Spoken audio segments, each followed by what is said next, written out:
안녕하세요. 대장암내과 전문의 김영진입니다. 오늘 제가 준비한 이야기는 대장암이 보내는 신호와 치료법입니다. 서구화된 식습관과 신체 활동의 부족, 그리고 음주와 흡연으로 갑상선암 다음으로 많이 발생하는 대장암. 대장의 용종과 종양이 발생하는 이유는 음식물 찌꺼기와 수분이 가장 오래 머무는 부위가 대장이기 때문이다. 대장암은 60대 이상 남자에게 흔히 발생되지만 최근엔 20대와 30, 40대 젊은 연령층에서 대장암 발생률이 증가하고 있다는데, 설사와 변비, 그리고 혈변과 복부 불편감이 느껴지거나 원인 모를 체중 감소가 나타나면 한 번쯤 의심해봐야 하는 대장암. 발병률도 높지만 조기 발견 시 완치율도 매우 높은 대장암이 보내는 신호와 치료법에 대해 자세히 알아보자. 대장암은 대장에 생기는 악성 종양입니다. 대장은 우리 소화기관의 맨 마지막 기관으로 음식물을 섭취한 것이 위를 통해서 소장을 지나 대장에 위치하게 됩니다. 대장은 결장과 항문 쪽에 가까운 직장으로 나누어지게 되는데요. 이 결장과 직장에 생기는 암을 대장암이라고 얘기를 하고 있습니다. 대장은 소장에서 넘어온 음식물 찌꺼기들이 대변을 만드는 기관이고요. 대장에 서식하는 장내 미생물과 같이 공생하는 기관입니다. 우리 인체에 많은 면역을 담당하고 있고요. 대장의 길이는 일반인의 경우는 한 1.5m 정도로 알려져 있습니다. 또 대장 내에 운동이 너무 느리게 되면 변비가 발생할 수가 있고, 너무 빠르면 설사를 일으키기도 합니다. 이런 대장암은 다른 나라들하고 비교했을 때 우리나라에서 비교적 호발하는 암입니다. 전 세계적으로는 일본 다음에 가장 호발하는 것으로 보고되고 있습니다. 하지만 사망률은 우리나라가 전 세계에서 가장 낮은 것으로 되어 있는데요. 거기에는 몇 가지 이유가 있습니다. 가장 큰 것으로 생각하는 것은 조기 발견입니다.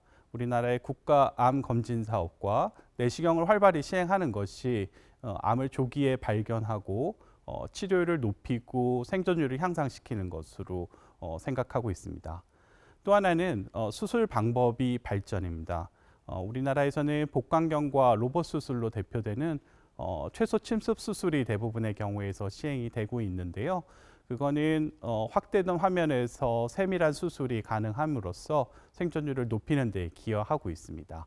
또 하나는 우리나라는 다른 어떤 나라에 비해서도 병원의 접근도가 굉장히 높은 편입니다. 그런 것들이 대장암의 생존율을 향상시키는 것으로 생각되고 있습니다. 우리나라의 건진 비율을 보시면 2005년도에는 25% 정도에서 대장암 건진을 시행을 했는데요. 최근에는 한 70%까지 높아져 있는 실정입니다. 이런 것들로 인해서 조기암의 비율이 굉장히 늘어나 있어서 2005년도에는 한 36% 정도였던 것이 대장암에 국한된 암이 2022년도에는 54%까지 증가되어 있습니다. 조기에 발견할 수 있다는 것은 생존율을 향상시킬 수 있다는 것과 같은 의미로 받아들일 수가 있습니다. 그래서 우리가 2001년도부터 2005년도까지는 대장암의 5년 생존율이 67% 정도였는데요. 가장 최근에 발표된 자료인 2018년부터 2022년까지의 대장암 5년 생존율은 74.6%로 굉장히 향상돼 있는 상황입니다. 그럼 대장암은 어떤 증상이 있을지 한번 살펴보겠습니다. 가장 흔한 증상은 배변 습관의 변화입니다. 즉, 변비가 있던 환자분들이 갑자기 설사를 하는 경우나 아니면 묽은 변을 보다가 변비가 생기는 그런 배변 습관의 변화가 가장 큰 증상이라고 알려져 있고요. 그 외에는 혈변이라든지 변에 코 같은 것이 섞여 나오는 점액변, 또 변의 굵기가 가늘어지는 증상이 있을 수가 있고요. 경우에 따라서는 빈혈 증상으로 오실 수도 있고, 덩어리가 만져지거나 아니면 복통으로 내원할 수도 있습니다. 그리고 직장암 같은 경우에는 변을 본 후에도 남아있는 것 같은 증상을 호소하는 경우가 있는데요. 그런 걸 뒷무지기라고 얘기를 하고 있습니다. 그다음에 이제 결장암의 위치에 따라서 증상이 조금씩 다르게 되는데요. 우측 결장은 장관이 굉장히 넓고 변이 묽기 때문에 결장암이 큰 크기로 자랄 수가 있습니다. 그럼 결장암에서 출혈이 발생을 해서 빈혈이 증상이 나타날 수도 있고 그 덩어리가 밖에서 만져지는 복기 종괴로 만져질 수도 있습니다. 또 복통과 설사를 유발할 수가 있고요. 반면에 좌측 결장은 장관이 굉장히 좁습니다. 그리고 이미 변이 어느 정도 형성이 되기 때문에 변이 단단해지게 됩니다. 그로 인해서 우리가 변을 볼 때 피가 섞여 나오는 혈변이라든지 점액, 코 같은 것이 묻어나오는 점액변들이 나오게 되고요. 변의 굵기가 가는 변이 나오게 됩니다. 또 변비를 호소하는 경우들이 많아지고요. 이처럼 우측 결장하고 좌측 결장은 그 위치하고 결장의 그런 해부학 구조에 따라서 나타나는 암의 모양도 조금씩 다르게 되고 그에 따라서 증상의 차이가 있게 됩니다. 대장암에 발생하는 원인은 굉장히 다양하게 있을 수가 있는데요. 유전적인 요인이 있고 환경적인 요인, 크게 그렇게 두 가지로 나눠볼 수가 있습니다. 환경적인 요인에서는 무엇보다도 식생활이 가장 중요합니다. 그래서 햄, 소세지, 베이컨 등 가공육은 아무래도 대장암의 발생률을 높이는 것으로 잘 알려져 있고요. 다른 암과 마찬가지로 음주하고 비만 역시 대장암의 발생률을 높이는 그런 환경적인 요인으로 알려져 있습니다. 다음으로는 대장암의 진단 방법인데요. 진단 방법은 여러 가지가 있겠지만 저희가 흔히 시행하는 검사는 일단 대변 검사가 있습니다. 하고 대장 내시경, 이후에 CT, MRI, PET-CT 등의 여러 가지 검사들을 시행을 하게 됩니다. 그럼 각각에 대해서 조금 더 자세히 한번 말씀드려 보겠습니다. 대변 검사는 우리가 분별 자멸 검사라고 얘기를 하는데요. 건강검진할 때 대변을 받아서 내는 그런 검사를 얘기합니다. 가장 기본적인 선별 검사이고 간편하면서도 비침습적이고 저렴한 검사 방법입니다. 그래서 대장암 검진 사업에서 흔히 사용하고 있는 방법이고요. 이 검사는 대변 속에 섞여 있는 미세한 혈액을 검사하는 검사입니다. 그래서 대장암에서 떨어져 나갈 것으로 의심이 되는 혈액을 검출하는 방법입니다. 우리나라 국가암검진 사업에서는 50세 이상의 성인에서 1, 2년 간격으로 분별 자멸 검사를 시행을 하고 있고요. 그 검사에서 양성인 경우에서는 대장 내시경 검사를 시행하고 있습니다. 다음으로는 우리 대장암 검사에서 가장 중요한 대장 내시경 검사입니다. 대장 내시경은 항문으로 우리가 내시경을 주입해서 직접 대장의 내부를 보는 그런 검사입니다. 대장의 점막을 확인하고 거기에 발생한 대장암을 직접 진단할 수가 있고 그리고 가장 중요한 것은 대장 내시경으로 조직 검사를 시행을 할 수가 있다는 것입니다. 육안상으로 암이 의심이 되더라도 확진을 위해서는 조직 검사가 필요한데요. 이런 대장 내시경을 통해서 조직 검사를 시행할 수 있습니다. 또 하나는 대장 내시경 용종 절제술인데요. 대장 내시경 검사 중에 용종이 발견됐을 때는 용종을 제거할 수 있다는 것입니다. 그래서 암 전 단계로 생각되는 대장 용종, 대장 선종을 제거를 할 수가 있고요. 또 조기암 같은 경우에서는 대장 내시경으로 절제하는 것만으로도 완치를 기대할 수 있습니다. 근데 이런 대장 내시경을 하는 거에 있어서 전처치 과정을 많이 힘들어 하시게 되는데요. 이제 그 장 세척을 위해서 복용해야 되는 세정제 양이 많고 그거를 힘들어 하시는 거죠. 저희가 검사할 때는 보통 검사하기 3일 전부터 씨가 있는 과일들, 참외나 포도, 키위 같은 것들인데요. 그런 것과 콩나물, 잡곡 등은 피하라고 말씀을 드리고 있습니다. 그 얘기는 장 정결제를 복용을 하더라도 깨끗이 없어지지가 않고 이런 씨앗 같은 것들이 대장에 남아 있는 경우들이 있습니다. 근데 그렇게 남아 있으면 우리가 주로 찾고자 하는 대장암이나 용종을 놓칠 수 있는 그런 위험성이 있기 때문에 3일 전부터는 씨 있는 과일과 같은 것들을 피하시고 장 세정이 불편하시지만 대장 내시경 검사에서는 굉장히 필요한 검사입니다. 이 대장 내시경에서 이제 대장암으로 진단된 경우에 다음에 해야 될 일은 우리가 병기를 설정을 하는 것입니다. 병기라 하면 암이 어느 정도 진행이 됐는지를 파악을 하는 것인데요. 대장암에서는 1기, 2기, 3기, 4기로 나누고 있습니다. 1기 대장암은 점막과 점막 하층에 국한된 아주 초기암을 얘기를 하고요. 2기는 대장 벽에 국한되고 주변에 림프절 전이가 없는 경우를 얘기를 합니다. 반면에 3기인 경우에서는 대장 주변에 있는 림프절 전이를 동반하는 경우를 얘기를 하고요.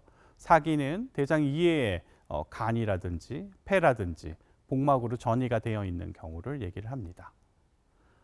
이런 병기 설정을 위해서 저희가 시행하는 것이 CT인데요. CT에서는 간이라든지 폐 전이가 있는 경우를 발견할 수가 있고 대장 주변에 있는 림프절이 커져 있는 경우도 같이 보일 수 있습니다. 또한 주변 장기로의 침범이 있는지 없는지도 확인할 수가 있어서 저희가 수술을 계획할 때는 CT를 시행을 하게 됩니다. 다음으로는 MRI입니다. MRI는 저희가 직장암 환자에서만 시행을 하고 있는데요. 직장암은 골반이라는 한정된 공간 안에 위치를 하고 있습니다. 이 골반 안에는 직장뿐만이 아니라 자궁과 또는 방광, 여러 가지 신경들이 위치를 하고 있는데요. 직장암이 있을 때는 그 주변 장기하고 침범이 있는지, 림프절 전이는 있는지 그런 것들을 확인하기 위해서 MRI를 시행하는 것이 굉장히 중요한 과정 중에 하나입니다.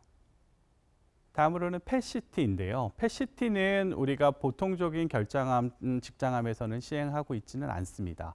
다만 다른 장기, 즉 간이라든지 폐, 복막으로 전이가 의심될 때는 PET-CT를 시행해서 다른 장기에 전이는 없는지 확인을 하고 있습니다. 다음으로는 대장암의 치료법에 대해서 잠깐 말씀드리겠습니다. 대장암의 치료법은 이 초기 같은 경우에 내시경 절제술을 시행을 할 수가 있고요. 결장암 같은 경우에는 근치적 절제술을 저희가 시행하게 됩니다. 또 수술 이후에 재발이나 전이를 줄이기 위해서 보조적 항암 화학요법도 시행을 하고 있고 4기인 전이성 대장암 같은 경우에는 여러 가지 치료법을 저희가 시행을 하고 있는데 항암 화학요법이 주가되고 경우에 따라서는 절제가 가능한 경우에는 수술로 전이병소를 제거하거나 고주파 열 치료로 제거하고 또는 방사선 치료를 시행하는 경우도 있습니다. 그럼 각각에 대해서 조금 더 자세하게 말씀을 드리겠습니다. 첫 번째로 대장 내시경 정막 박리술입니다. 이거는 대장 내시경을 시행을 해서 덩어리가 있는 부위 아래의 점막 하에다가 액체를 주입해서 이 장벽하고 동양을 분리한 다음에 전기를 이용해서 그 부분을 제거하는 것입니다. 덩어리를 제거한 다음에는 저희가 조직 검사를 세밀하게 보게 되는데요. 그래서 만약에 조기암 같은 경우에는 암이 얼마나 깊게 침범이 되어 있는지 아니면 다른 위험 인자들이 있는지를 평가를 하게 되고요. 아주 초기암 같은 경우에는 이와 같이 내시경으로 종양을 절제하는 것만으로도 완치가 가능하고 만약에 많은 깊이를 침범을 했다든지 아니면 다른 위험 인자들이 있는 경우에는 저희가 근치적 절제술을 추가적으로 시행을 하게 됩니다. 대장암의 근치적 절제술은 우리가 이제 대장암 수술이라고 흔히 얘기를 하는 것인데요. 이 수술의 중요한 것은 우리가 덩어리만 제거하는 것이 아닙니다. 우리가 내시경 절제술에서는 그 덩어리 부분만 제거를 하게 되는데요.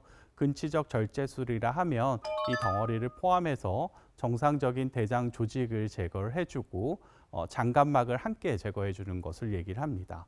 이 장갑막이라는 것은 대장 옆에 있는 조직을 얘기를 하는데요.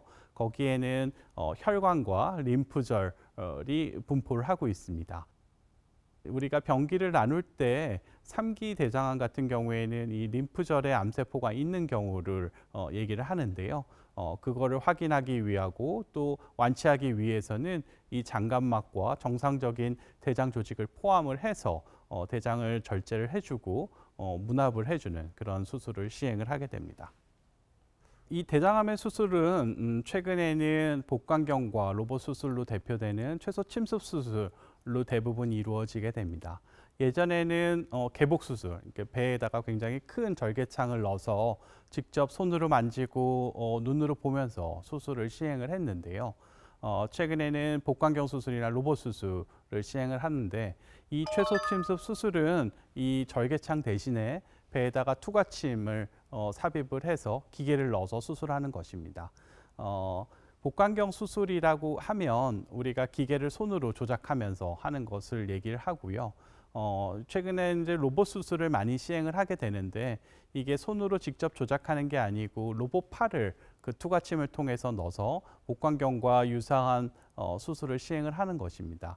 복강경 수술하고 로봇 수술은 유사하면서도 다른 점들이 조금 있는데 특히 좁은 공간 안에서는 로봇 수술이 유리하게 됩니다. 그래서 대장암에서는 우리가 직장암 수술할 때 로봇 수술을 주로 사용을 하고 있고요. 좁은 공간 안에 카메라가 깊숙이 들어가서 이 복강경 수술에서의 가장 큰 단점은 이 젓가락처럼 이 기다란 기구를 이용해서 수술을 한다는 것인데요. 로봇 수술에서는 로봇 팔은 이 관절이 꺾이는 자유롭기 때문에 그런 장점이 있습니다. 그래서 좁은 공간 안에서 수술을 하는 직장암 수술에서는 로봇 수술의 장점이 상당히 있어서 최근에는 로봇 수술을 많이 시행을 하고 있습니다. 대장암의 근치적 수술 이후에는 이제 보조적 항암 화학요법을 시행하는 경우가 있습니다. 이건 대장암 치료를 위해서 근치적 절제술을 시행한 후에도 재발이나 전이가 발생하는 경우가 있는데요. 그걸 줄이기 위한 목적으로 시행하는 것이 보조적 항암 화학요법입니다. 주로 우리가 대장암을 수술하고 나서 병기 2기 중에서도 이제 고위험군이 있는데요. 그것과 3기 대장암에서는 보조적 항암 화학요법을 시행을 하고 있습니다. 기간은 보통 수술 후에 6개월 정도 시행을 하고 있습니다.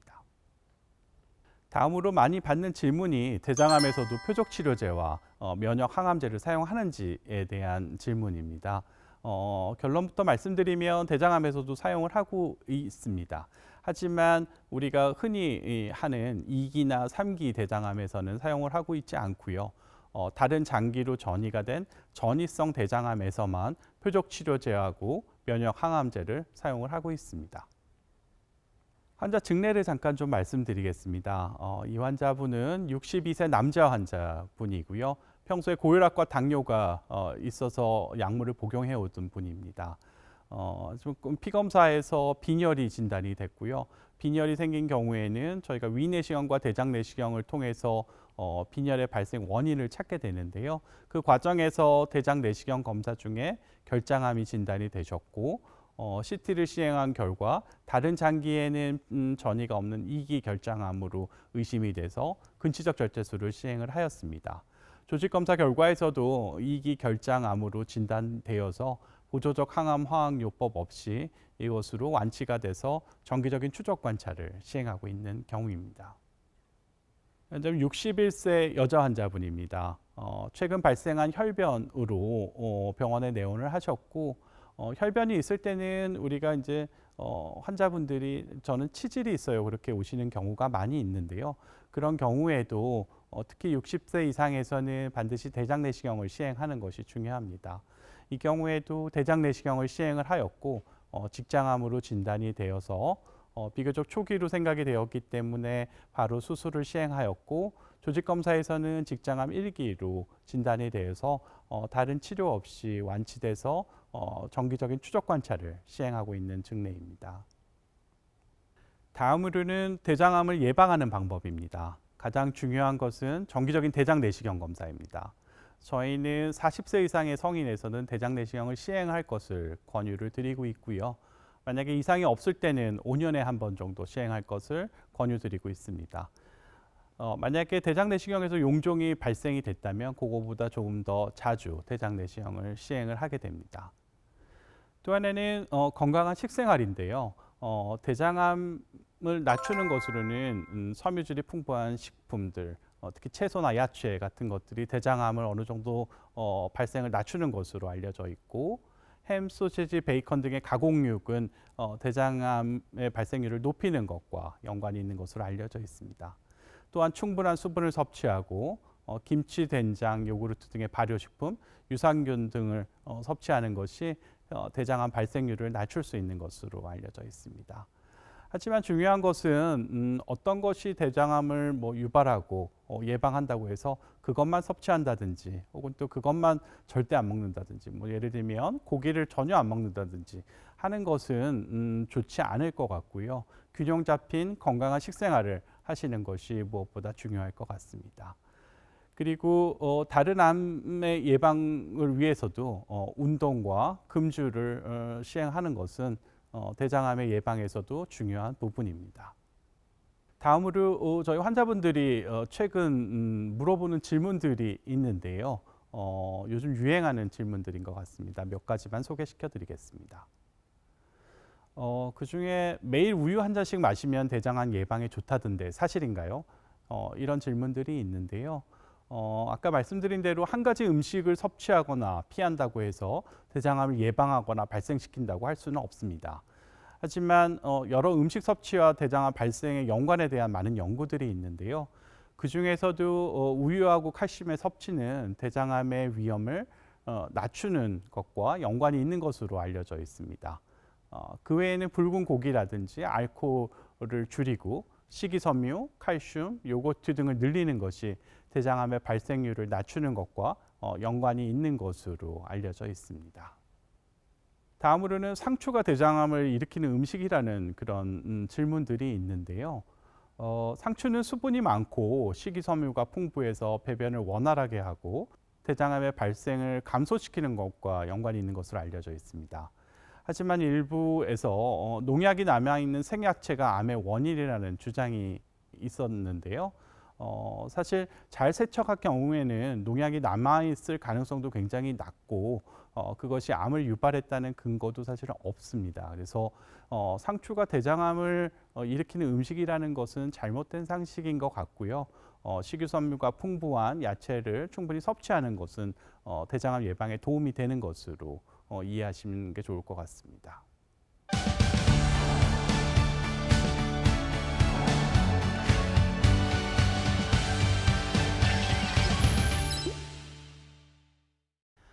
시청자분들께서 대장암과 관련해서 다양한 질문을 보내주셨는데요. 함께 확인해 보도록 하겠습니다. 변비가 대장암 발병 원인 중 하나라고 하던데 주기적인 관장이 대장암 예방에 도움이 될까요? 변비가 지속이 되면 대변이 대장에 오래 머무르게 되고 그에 따라서 발암 물질이 장 점막에 더 오래 노출될 위험이 있습니다. 또한 변비가 있는 사람은 식이섬유 부족, 운동 부족, 수분 섭취 부족 등의 대장암 위험을 높이는 생활 습관이 함께 있는 경우들이 많이 있습니다. 그래서 주기적인 관장보다는 이와 같은 생활 습관을 변화시키는 것이 더 중요할 것으로 생각합니다. 치루가 있는 사람은 대장암에 걸리기 쉽다고 들었습니다. 사실인가요? 치루는 항문 주변에 농양이 있다가 항문 안쪽하고 길이 생긴 상태를 얘기합니다. 대부분의 경우에서 단순 감염에 의해서 발생하며 대장암과는 관련이 없습니다. 다만 치루가 오래되는 만성 치루이거나 크론병과 같은 염증성 장질환이 동반되는 복잡 치루의 경우에서는 대장암의 발생률을 증가시킬 수는 있는데요. 대부분의 경우에서 치루하고 대장암은 관계가 없다고 이해하시면 될 것 같습니다. 저희 가족은 대장암 예방을 위해 아침 저녁으로 유산균을 먹고 있습니다. 효과가 있나요? 유산균은 대장 내 유익균을 증가시켜서 염증을 감소시키고 면역을 향상시키는 목적으로 개발된 건강식품입니다. 또한 장 운동을 촉진하고 변비를 예방하는 것으로 알려져 있는데요. 즉 대장 건강에는 비교적 도움이 되는 것입니다. 다만 유산균을 섭취할 때는 항생제와 함께 복용하는 것은 피하라고 저희가 말씀을 드리고 있고요. 매일 꾸준히 섭취하는 것이 어느 정도 장 건강을 위해서는 도움이 될 것이라고 생각합니다. 하지만 무엇보다도 균형 잡힌 식사와 운동을 함께 하는 것이 가장 중요할 것으로 생각합니다. 방귀를 자주 뀌거나 냄새가 독하면 대장암일 수도 있다던데 사실인가요? 네, 그런 질문도 굉장히 많이 해주시는데요.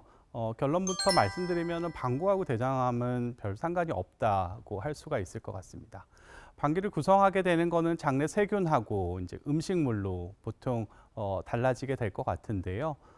특히 이제 대장암 수술하고 나서 장내 세균이 바뀌면서 방구 냄새가 바뀌었다 그렇게 얘기하시는 경우도 많이 있습니다. 그래서 방구하고 대장암은 일단은 관계가 없다는 것이 맞을 것 같고요. 또 뭐 방구를 참으면 대장암이 생기는 거 아니냐 그런 질문하시는 분들도 계시는데 전혀 상관없을 것 같습니다. 대장암은 소화기관의 마지막 부분인 대장에 발생하는 악성 종양입니다. 대장암은 조기 발견만 하면 완치율이 매우 높은 편입니다. 그러면 두려워하지 마시고 정기적인 검진과 올바른 생활 습관으로 건강을 지켜나가시길 바랍니다. 오늘 저의 이야기가 여러분들의 건강하고 행복한 삶을 살아가는 데 도움이 되시길 바랍니다. 감사합니다.